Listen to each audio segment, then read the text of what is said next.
Salut, c'est Philippe Doucet. J'avais envie de vous raconter mes Coupes du Monde à moi, vécues à titre personnel, de l'intérieur, en toute partialité bien évidemment. C'est parti pour 11 épisodes.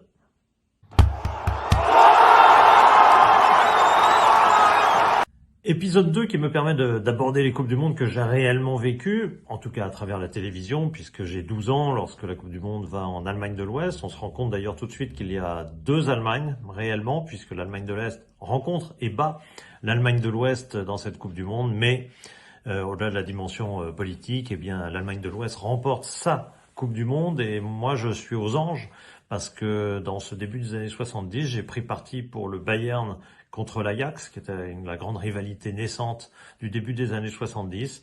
Et donc je suis Beckenbauer contre Cruyff et je suis RFA contre Pays-Bas.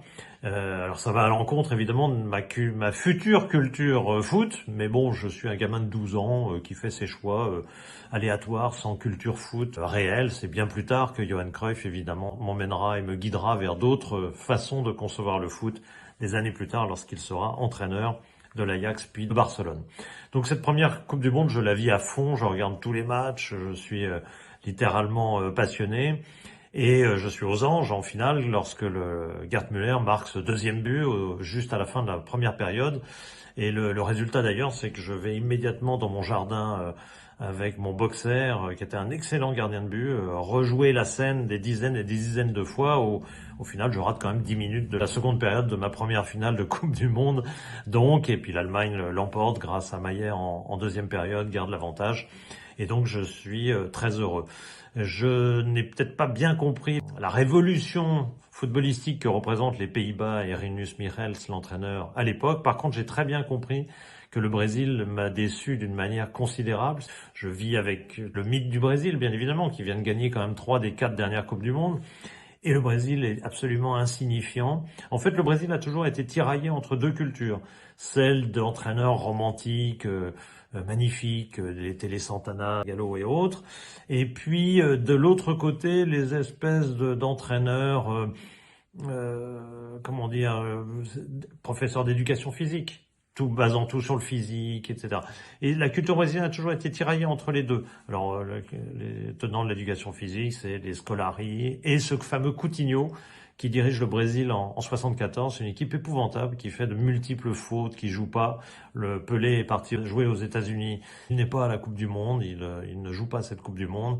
Et le Brésil est battu très logiquement par les Pays-Bas. C'est ma grosse déception. Passons à 78, qui est une Coupe du Monde très différente. Je suis âgé de 4 ans de plus, j'ai 16 ans, et je la vis vraiment comme une fête du foot, et je passe à côté d'un débat qui était beaucoup moins intense que ces derniers temps sur le côté politique. Même s'il y a les généraux en Argentine, on en parle, mais ça ne traverse pas vraiment toutes les tranches et toutes les tranches de la population et des informations. Et donc on vit cette Coupe du Monde surtout avec le retour de l'équipe de France, l'équipe de Michel Hidalgo, avec beaucoup de fraîcheur. Il y a plein de jeunesse, il y a Platini, il y a plein de choses. La qualification, qui était une vraie qualification à l'époque, il fallait vraiment se qualifier. Il fallait être premier dans des groupes difficiles. La France bat la Bulgarie dans le match décisif, avec Platini décisif une fois de plus, et part à cette Coupe du Monde tout feu tout flamme. Première minute incroyable avec une action Six Lacombe et le but le plus rapide de l'histoire de la Coupe du Monde.